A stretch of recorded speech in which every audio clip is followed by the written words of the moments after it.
Nah, ini dia mainan roh-roh jahat yang ada dalam dirinya berhasil ketika seseorang menjadi pikirannya jahat. Negative thinking, semua negatif aja, selalu menyalahkan orang lain, gak pernah begini, gak pernah koreksi diri, orang lain yang salah.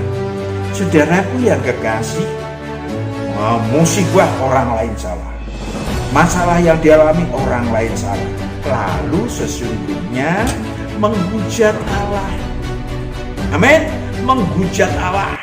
Allah itu roh, gembala dengan roh kita, nanti Tuhan akan memberikan kebenaran, syarat-syarat perdamaian. Nama kata lain adalah. Shalom saudaraku yang terkasih, kita jumpa lagi pada hari ini membahas tentang hal yang harus saudara doakan sebelum menyaksikannya. Roh-roh jahat yang tinggal di dalam diri manusia. Apa saja jenisnya? Berapa banyaknya? Apa saja pekerjaannya? Kita akan bahas. Saudaraku yang kekasih, kita akan menyaksikan satu lagu pujian terlebih dahulu sebelum kita membahas kelanjutannya. Kau yang terindah di dalam hidup ini, tiada Allah Tuhan yang seperti Engkau, besar perkasa penuh kemuliaan.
Jahat yang tinggal dalam diri manusia banyaknya bervariasi. Orang gila dari Gerasa 2000 tahun yang lalu yang kemudian roh jahatnya diusir oleh Tuhan Yesus ada 1 legion. Mereka mengaku 1 legion. 1 legion itu bisa 2000, bisa antara 2000 sampai 3000 orang kalau legion itu tentara. Saudaraku yang kalau roh-roh jahat, ya saya pakai kata ekor lah, ya kan? Karena itu sama dengan binatang. Setiap manusia yang berdosa dan berkejahatan, iblis berhak menempatkan roh-roh jahatnya sesuai ukuran dosa dan jenis dosa yang dimiliki si manusia. Saudaraku yang kekasih, roh-roh jahat tersebut ditugaskan, roh-roh jahat tersebut dalam diri manusia ditugaskan untuk berkarya maut bagi manusia-manusia yang ditinggalinya. Yesaya 59 ayat 5 sampai 8. Yesaya 59 ayat 5 sampai 8. Mereka menetaskan telur ular beludak dan menenun sarang laba-laba. Siapa yang makan dari telurnya itu akan mati, dan apabila sebutir ditekan pecah, keluarlah seekor ular beludak. Yes. Selanjutnya saudara bisa baca. Apa yang dikerjakan roh-roh jahat tersebut dalam diri manusia, tadi sudah disampaikan. Menenun sarang laba-laba dan menetaskan telur ular beludak yang membuat roh manusia mati dan nasib buruk pada diri si manusia. Roh-roh jahat tersebut akan bekerja setiap saat, nggak ada jam kerjanya, saudara.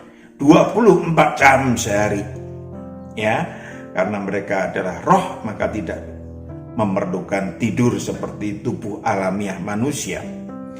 Saudaraku yang kekasih, mereka akan melakukan bersegera melakukan dosa membawa maut agar iblis dapat lebih dalam menyekap roh si manusia di dalam kerajaan maut. Bersegera mendorong si manusia agar si manusia dapat melanjutkan dosa membawa mautnya. Saudaraku yang kekasih, dengan demikian roh si manusia dapat dimasukkan ke dalam kerajaan maut, plus dapat menguasai tubuh alamiah si manusia untuk memproduksi maut dan atau diancam maut. Tergantung si manusianya.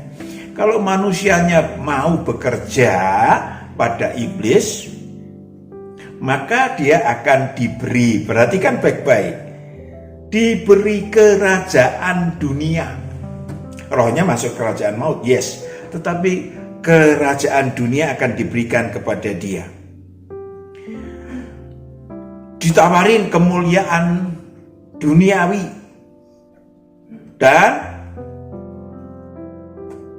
harta dan segalanya. Lukas 4 ayat 5 sampai 7. Lukas 4 ayat 5 sampai 7. Kemudian ia membawa Yesus ke suatu tempat yang tinggi, dan dalam sekejap mata ia memperlihatkan kepadanya semua kerajaan dunia. Semua kerajaan dunia, Kata iblis kepadanya, segala kuasa itu serta kemuliaannya akan kuberikan kepadamu, sebab semuanya itu telah diserahkan kepadaku. semua itu telah diserahkan kepadaku. Ingat, semua itu telah diserahkan kepada iblis. Lanjut.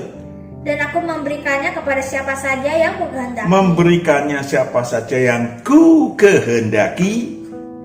Jadi jikalau engkau menyembah aku, seluruhnya itu akan menjadi milikmu. Ya, kalau menyembah aku, seluruhnya akan menjadi milikmu. Kalau tidak, maka Wahyu 13 ayat 10. Wahyu 13 ayat 10. Barang siapa ditentukan untuk ditawan, ia akan ditawan. Mereka akan ditawan. Artinya mereka akan ditawan di dalam kelihatan bagi manusia biasa, nggak pakai kacamata ilahi, kaya, mulia, berpangkat, diberikan kesempatan oleh iblis, ditawan. Yang penting kamu bekerja untuk iblis.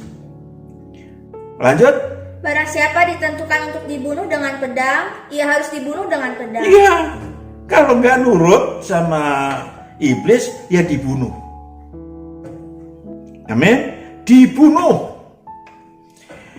Saudaraku yang kekasih, saya ingin sampaikan bahwa pekerjaan-pekerjaan detail daripada si roh-roh jahat yang pertama adalah mencobai keinginan manusia. Manusia adalah makhluk dinamis. Dinamis tubuh rohnya dan dinamis pula tubuh alamiahnya. Sehingga perhatikan baik-baik. Jangan sampai manusia keliru. Yang mencobai manusia bukan Tuhan, bukan Allah. Halo? Dan bukan iblis yang mencobai lo ya. Tetapi Yakobus 1 ayat 14 sampai 15. Yakobus 1 ayat 14 sampai 15. Tetapi tiap-tiap orang dicobai oleh keinginannya sendiri. Dicobai oleh keinginannya sendiri. Jadi keinginan si manusia sendiri yang mengawali. Hulunya itu pada keinginan si manusia. Lanjut. Karena ia diseret dan dipikat olehnya. Ya, roh-roh jahat memikat. Yes. Lanjut. Dan apabila keinginan itu telah dibuahi, ia melahirkan dosa. Melahirkan dosa Dan apabila dosa itu sudah matang, ia melahirkan maut. yes, melahirkan maut. Roh-roh jahat memasukkan roh si manusia ke dalam kerajaan maut. Dan tubuh alamiahnya dikerjain dengan nasib buruk atau maut. Saudaraku yang kekasih, manusia-manusia yang mencari kebutuhan jasmaniah. Roh-roh jahat menawarkan pinjol tanda kutip dengan harga mahal. Ya, Wahyu 6 ayat 5 sampai 6, harganya mahal, Saudara. Tentu saja mereka pendusta, jadi nggak ngomong yang mahal, ya. Senyumnya juga senyum yang memikat. Saudara baca sendiri. Wahyu 6 ayat 5 sampai 6. B. Manusia cenderung hedon.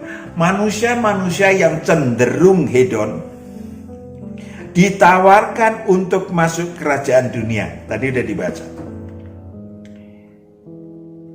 Ya, pengen supaya kaya, kemuliaan dunia, pengen supaya menjadi pejabat, disediakan, ya, tersedia aneka bentuk kuasa dan kemuliaan duniawi. Itu yang bagi yang hedonisme, ya. C. Manusia-manusia yang cenderung untuk bermetafisis ria. Ada orang yang seneng gaib-gaib. Disediakan perlindungan bohong. Yesaya 28 ayat 15. Yesaya 28 ayat 15. Karena kamu telah berkata, kami telah mengikat perjanjian dengan maut. Perjanjian dengan maut. Dan dengan dunia maut kami telah mengadakan persetujuan. Biarpun cemeti berdesik-desik dengan kerasnya. Ya, walaupun pakai golok nggak apa-apa. Kami tidak akan kena. Iya, ditebas lehernya pakai golok nggak apa-apa, seharusnya bisa mati. Tetapi karena ada perlindungan bohong, nggak apa-apa. Perhatikan baik-baik. Sebab kami telah membuat bohong sebagai pelindungan kami, dan dalam dusta kami menyembunyikan diri. Bohongnya apa? Bohongnya adalah sekarang nggak apa-apa, digolok nggak apa-apa. Yang seharusnya mati. Jadi utang mati. Cukup jelas, saudaraku, utang mati kepada iblis. Itu bohongnya. Lalu, saudaraku yang kekasih, di bumi ini kalau orangnya tidak mau kerja untuk iblis padahal udah utang, pada pinjol tadi, pada kesaktian tadi, maka akan menjadi manusia yang, ayat 19, Yesaya 28 ayat 19. Seberapa kali ia datang, ia akan menyeret kamu, sebab pagi demi pagi ia akan datang, pada waktu siang dan pada waktu malam, maka adalah semata-mata kengerian untuk mengerti firman yang didengar itu. Yes.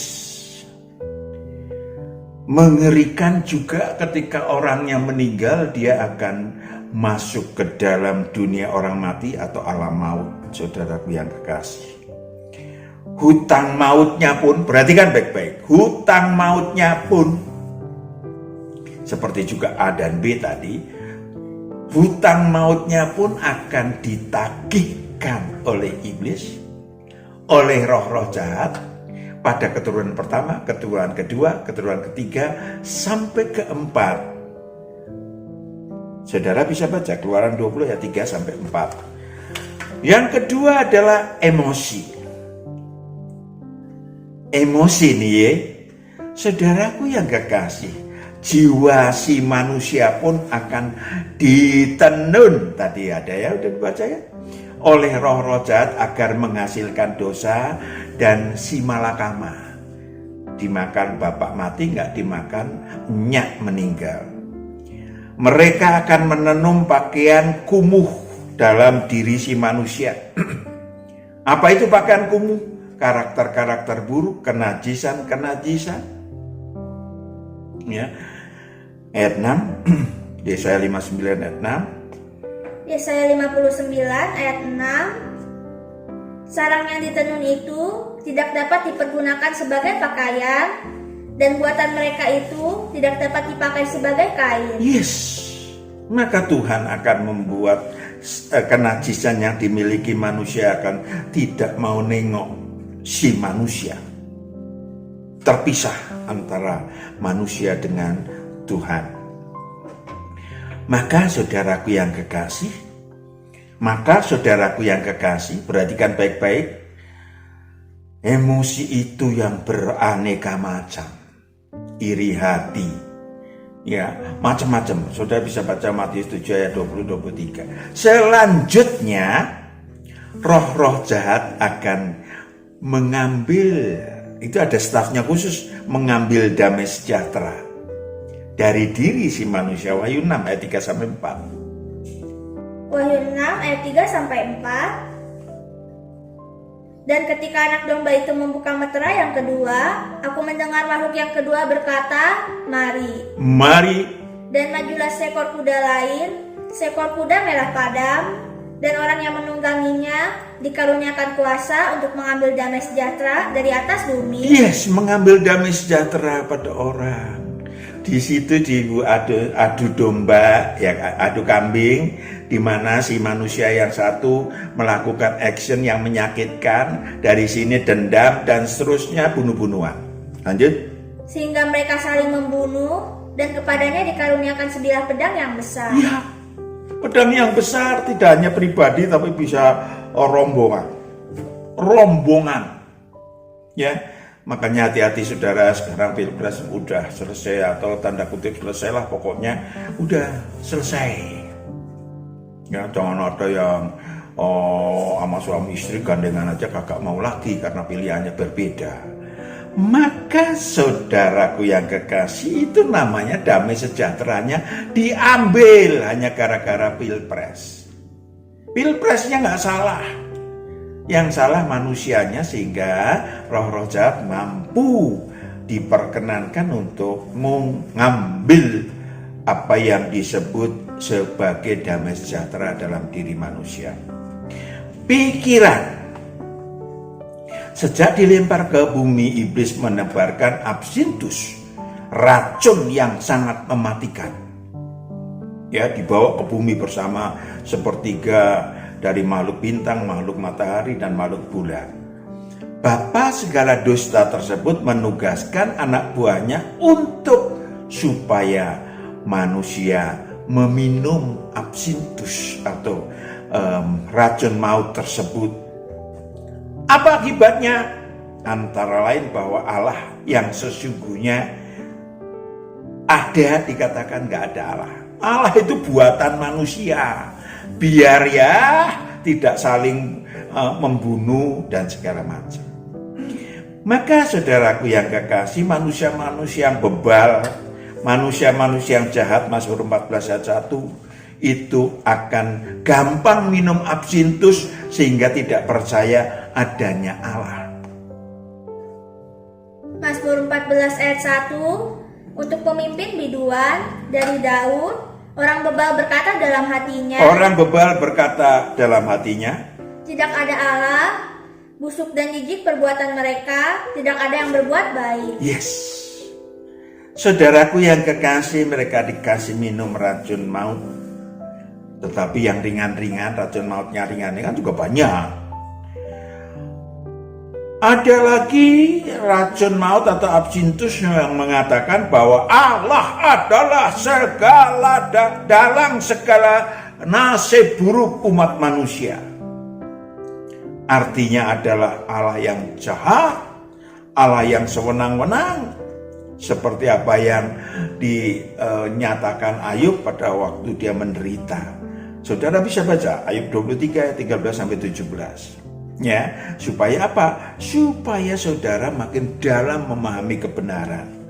B. Bahwa Allah adalah dalang dari seluruh nasib buruk. No, nol. Allah adalah maha baik, maha adil, enggak apa setitik pun jahat. Boro-boro maha jahat, jahat setitik pun tidak ada. C. Iblis menciptakan aneka Allah untuk disembah.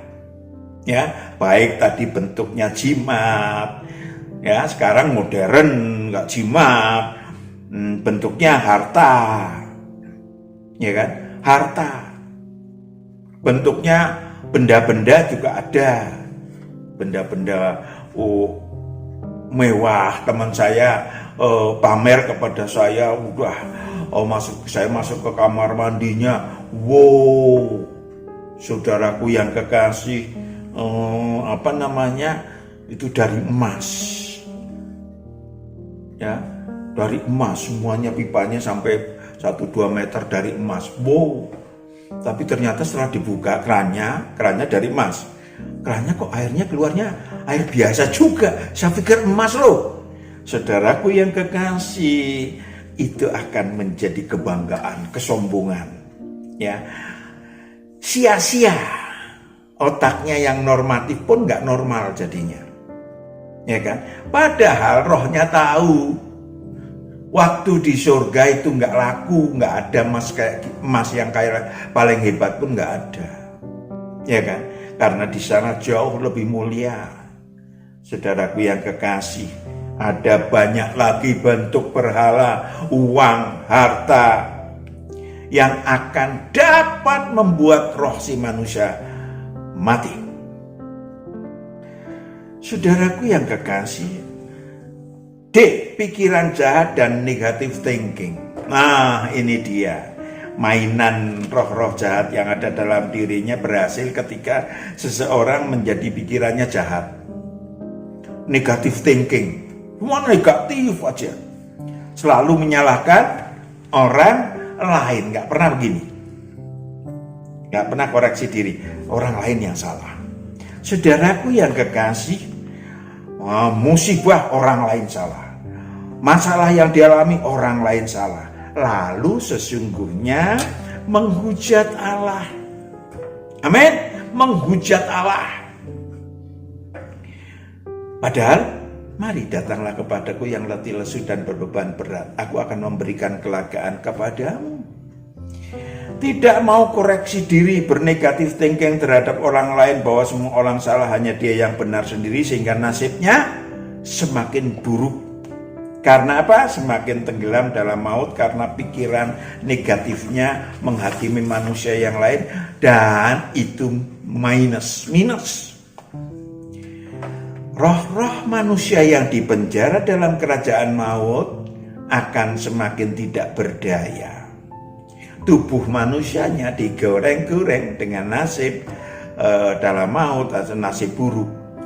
Pokoknya pengikut Taurat dan kitab para nabi yang masih menjadi manusia-manusia berdosa dan berkejahatan memiliki roh-roh jahat yang siap menggoreng oleh maut melalui hukum dosa dan hukum maut, hukum dosa dan hukum maut dalam aneka bentuk. Ada aneka bentuk nasib buruk rumah tangga. Pokoknya saudara baca deh ulangan 15 ulangan 28 ayat 15 sampai terakhir 40 atau 44 ya. Saudaraku yang kekasih, saudara bisa di sana terdapat nasib buruk rumah tangga, mandul, kawin cerai, susah dapat jodoh, punya anak cacat, punya anak menjadi pengikut iblis. Yang kedua, nasib buruk, sakit, penyakit, musibah dan kematian. Saya dari minggu ini saya di WA, Pak Matius, boleh enggak saya didoakan supaya cepat mati? Saudaraku yang kekasih, yang kayak gitu itu menghujat Tuhan. Saya enggak jawab. hanya gara-gara sakit kanker dan dia sendiri memang menjadi melanggar hukum sebab akibat. Selain hukum dosa dan hukum sebab, merokok habis-habisan ya nggak usah ngeyel kalau bahasa Inggrisnya. Kalau dia kemudian sakit kanker, tetapi ini enggak. Nasib buruk, sakit, penyakit, musibah, kematian, penyakit macam-macam, gila, stres, buta, lumpuh, itu bisa terjadi karena apa?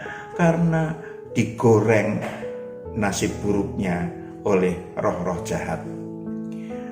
Nasib buruk kemiskinan, nasib buruk kebangkrutan. Banyak penyebab kemiskinan, kebangkrutan terjadi pada manusia yang berdosa dan berkejahatan.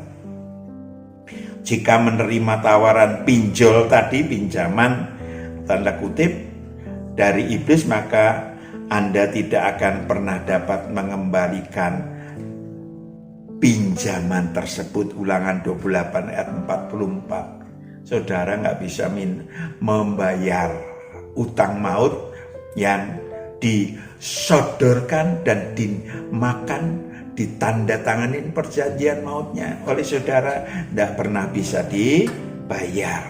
Anak, istri, 4 keturunan. Lanjut. Ulangan 28 ayat 44. Ia akan memberi pinjaman kepadamu, tetapi engkau tidak akan memberi pinjaman kepadanya. Ia akan menjadi kepala, tetapi engkau akan menjadi ekor. Iya, engkau akan menjadi budak iblis selamanya. Oh, bahkan ada yang begitu kaya, tadi udah dibilangin, ada yang tetap kaya. Pokoknya kalau kerja untuk iblis ya dikasih, ya kan, ditawan dalam hutang maut yang kuasa dan kemuliaan. Dan itu lebih parah, saudara. Lebih baik saudara miskin walaupun hutang mautnya daripada saudara kaya, karena nanti akan udah bablas itu. Bablas itu apa? Masuk alam maut rohnya, dan kemungkinan besarnya masuk neraka kekal kelak pasca kiamat. Jalan keluarnya gimana, Pak? Manusia adalah makhluk dinamis. Dipersilahkan memilih uluran tangan Tuhan, uluran Tuhan Allah, atau diperbudak iblis. Saudara memilih, nggak ada Allah jahat, itu nggak ada. Ulangan 30 ayat 11. Ulangan 30 ayat 11. Sebab perintah ini yang kusampaikan kepadamu pada hari ini tidaklah terlalu sukar bagimu dan tidak pula terlalu jauh. 12. Tidak di langit tempatnya, sehingga engkau berkata, siapakah yang akan naik ke langit untuk mengambilnya bagi kita dan memperdengarkannya kepada kita, supaya kita melakukannya. Juga tidak di seberang laut tempatnya, sehingga engkau berkata, siapakah yang akan menyeberang ke seberang laut untuk mengambilnya bagi kita. Gak bisa menyalahkan hukum Allah. Hukumnya adalah bahwa saudara makhluk dinamis. 13. Dan memperdengarkannya kepada kita, supaya kita melakukannya. Tetapi firman ini sangat dekat kepadamu. Sangat dekat kepadamu. Yakni di dalam mulutmu. Oh, lanjut. Dan di dalam hatimu untuk dilakukan. Ingatlah, aku menghadapkan kepadamu pada hari ini kehidupan dan keberuntungan. Kehidupan dan keberuntungan. Kematian dan kecelakaan. Kematian dan kecelakaan. Karena pada hari ini aku memerintahkan kepadamu untuk mengasihi Tuhan Allahmu dengan hidup menurut jalan yang ditunjukkannya dan berpegang pada perintah, ketetapan dan peraturannya, supaya engkau hidup dan bertambah banyak dan diberkati oleh Tuhan Allahmu di negeri kemana engkau masuk untuk mendudukinya. Saudara tinggal memilih. Tuhan mengulurkan tangan. Saudara mau menerima uluran tangan Tuhan dengan taat, seperti apa yang disebut sebagai hukum Tuhan, ya, atau tidak. Tuhan Yesus pun mengulurkan tangan kepada saudara. Datanglah kepadaku yang letih lesu dan berbeban berat, pikulah kuk yang kupasang dan belajarlah kepadaku. Ada syaratnya. Mau nggak siap saudara merendahkan diri, bertobat total. Ya kan? Mau nggak saudara dikendalikan Tuhan? Mau nggak saudara belajar kebenaran kepada Tuhan? Mau nggak? Itu masalahnya tergantung saudara. Yang kedua ada percaya kepada yang awal dan yang akhir, yang hidup, yang berkali-kali Pak Matius bacakan Wahyu 1 ayat 17-18. Sehingga dilepaskan dari maut dan kerajaan maut. Tadi dari saudara kerajaan maut yang menjarakan roh saudara dilepaskan. Hutang mautnya yang membuat saudara diobrak-abrik tubuh alamiahnya dibayari oleh Tuhan. Tinggal saudara melakukan, mengembalikan kepada Tuhan melalui memuliakan Tuhan melalui tubuh saudara. Ya kan? Menjadi jemaat anak manusia atau jemaat batu karang. Atau yang paling aman, semua aman. Yang paling aman adalah masuk kerajaan Allah yang sudah disediakan 2000 tahun yang lalu. Saudara bisa YouTube-nya tentang kerajaan Allah banyak. Saudara menjadi murid Tuhan, aktif, produktif, roh saudara aktif untuk mencari kebenaran. Mari kita berdoa. Bapa di surga, anak-anakmu telah mendengarkan kebenaran-kebenaran ini. Mari engkau memeteraikan dalam hati anak-anakmu supaya anak-anakmu boleh berjalan bersama Tuhan, bersama kebenaran ilahi yang Tuhan sampaikan di dalam sisa kehidupan mereka. Dalam Kristus Yesus kami berdoa. Amin. Shalom, Tuhan berkati.